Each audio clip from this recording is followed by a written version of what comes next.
One of the phrases in the paper caught my attention and is part of the reason that retailing has so much salience, and that's because it's integrated with the rhythm of daily life. And so anything that changes retailing is something that lots of people see and think and worry about, appropriately or not. I began looking at retailing because I'm working on a book on the changing rhythm of life in Japan over the last quarter century. And the last piece that I've finished of this at a paper level is on retailing, and it happened to be my syllabus for Wednesday, so this is very good timing for me in several dimensions. Let me begin that first, I concur totally, and I will put a little evidence both from the conceptual side and the empirical side that small-scale retailers are not likely to suffer in the short run. Second, that to touch upon points that I didn't put into the PowerPoint, Walmart, has not done well in Japan.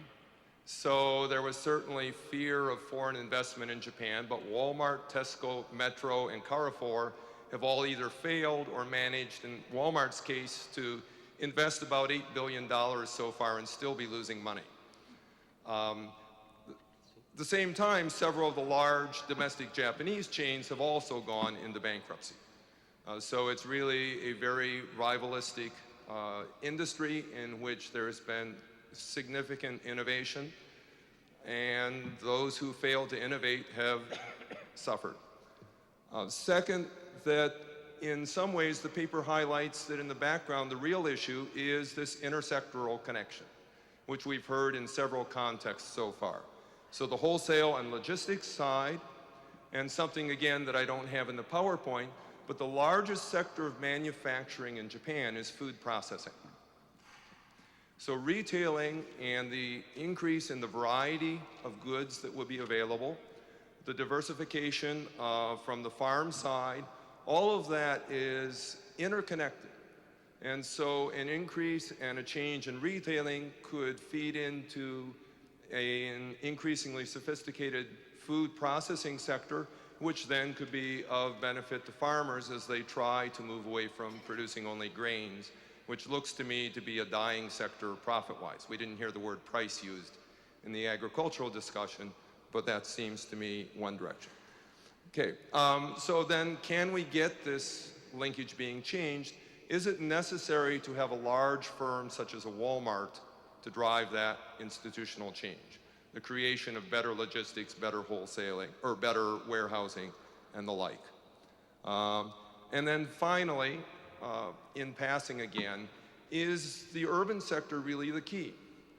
In New York City, it may not be apparent, but until fairly recently, Walmart had refused to go anywhere near any urban area. They were for their first decade plus, they were strictly a rural operation. And their strength came from being able to arbitrage inefficiencies in rural distribution and to provide rural consumers access to variety which had not been available in the local corner store. And in my rural area, and I lived there before Walmart came in, many of those local corner stores persist, but with different product mixes and different price points. Okay, let's see if I can figure out how to click this. No. Okay. So just some graphics. So a domestic Japanese chain. This is a steel mill that has had part of its area removed as the end of the steel industry has disappeared in Japan. They're moving to the high value-added products with some good reason. In place is this new shopping mall, which is on the order of well over a half kilometer long, with parking, rooftop parking to save on real estate costs for 3,000 cars. So is this what's going to go on? And will it lead to the shuttered shopping districts, which you can see in many places in Japan? Okay. Can or should policy intervene? Okay, this is the local Communist Party office. In urban areas, they did very well in the old electoral system, partly as defenders of local businesses. Okay. Or is another route for changing the small-scale sector the growth of new sorts of business models, particularly franchising? McDonald's and 7-Eleven are both franchise operations, and in many ways, 7-Eleven is the most fascinating story of entrepreneurship and innovation in Japan.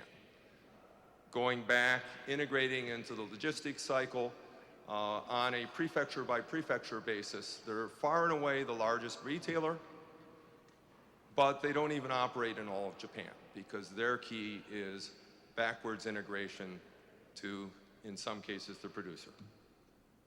Okay.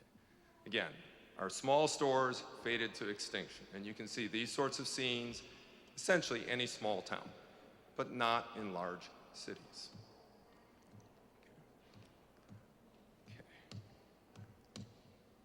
Okay, I will probably skip the normal paper discussant things of, you can improve this, you can improve that.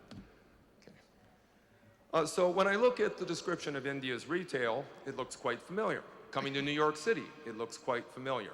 Going into the local corner bagel shop where the proprietor is greeting people by name, small, filthy, but it has its presence here. The small-scale sector remains numerically dominant in Japan. Again, factors contributing to that are dense residential areas, historically relatively low incomes, and particular patterns of mobility. Entry barriers, including legal ones. The first department store law in Japan was passed in 1926. The real beefing up came in around 1970, and every attempt to beef up found loopholes, and ultimately, anyway, that's changed. Okay. One of the empirical points that I wish to make is that while small-scale retailing in Japan is currently declining, the timing of that does not match the regulatory changes. If we want to ask why are there small-scale retailers, it's these locational issues. What has driven to the decline of small-scale retailers? It's things such as the rise of car ownership and suburbanization. And the presence of large-scale retailers is partly because there is now a market for them that, and if you want to go to these old small-scale retailers, you can't get there by car in many cases. So just some data. Floor size. Going back in time, the blue is the small scale in the Japanese statistical system. That was overwhelmingly dominant. It's now not overwhelmingly dominant. It's actually a minority, but it's a fairly long transition. And the growth of the largest is one that, again, has taken something on the order of 30 years.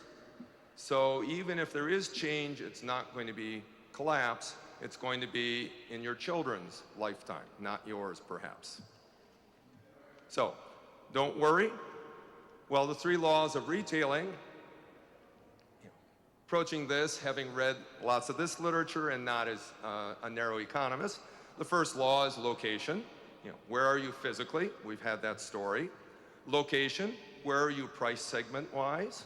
And location, product mix, and strategy mix, which can include things such as what hours do you operate? Small scale, the convenience component. What could change this in the Indian case? Well, my understanding is that Mumbai is quite different from other cities in terms of the presence of subways, light rail. I would expect them to have, down the road, a very different retail system than, say, Delhi. Okay. So, because of the locational considerations and daily shopping habits, and they're co-determined, okay, I think that's something that will prove very stable, conceptually, without even looking at the data. Again, on the Japanese side, when I look at what has happened, Who has suffered from this? Well, there were incumbent large stores who were the biggest supporter of the barriers to entry because they could preserve their local monopolies.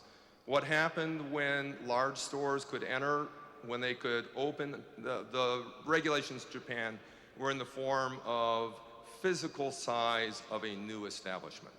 And over a particular threshold, local retailers had to approve it. So entry took place in rural areas where the local retailers could band together and say, we like this. Okay. And in urban areas, there was no entry. Once you did find entry, the traditional pro-barrier stores, the department stores, are collapsing. Okay. In numbers of cases, literally Chapter 11 equivalent and closing down and converting to other sorts of retailing through companies acquiring their real estate. We also have lots of technical change. There was the local camera store. Well, no one has film anymore. We've seen changes in Japan with new sorts of retailing driven because consumers are buying things they didn't used to buy. So there certainly will be innovation in India when people become more fashion conscious and have the cash to do it. But that's not a niche that small-scale retailers are in at present. It's one that some of that market will be satisfied by small-scale retailers down the road. Just some data. If we look at employment by size, the decline in the retail segment began right around 1982. There's a census for retailing or for commerce carried out every 2 to 3 years. So it peaked, it's been declining, and still remains quite sizable. The brighter blue is the next largest size category, the 3 to 4 person category. The real gainer is the green, which is 10 to 19 people. So part of what has happened are very small scale stores being replaced by slightly larger stores that are essentially professionally run. And one of the big routes to that is the growth of franchising, which brings new management skills into the mom and pop sector. And most of these stores continue to be run by mom and pop, but they now have a dozen employees. Again, the story of traditional large stores failing, the blue line there, who's done well, I can give lists of that. What's been involved with this? Suburbanization is a big driver, which with transit, car mobility in India is still a work in progress.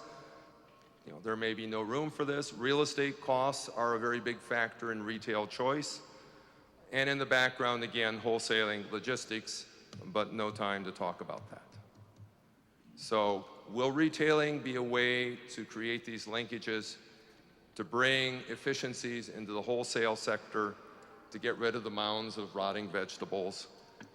Do you need standardized markets from chains of small stores, perhaps, in order to undertake those sorts of intermediary reforms?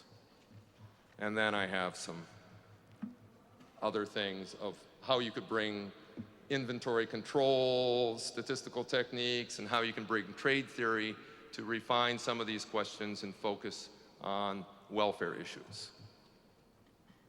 So let me skip those.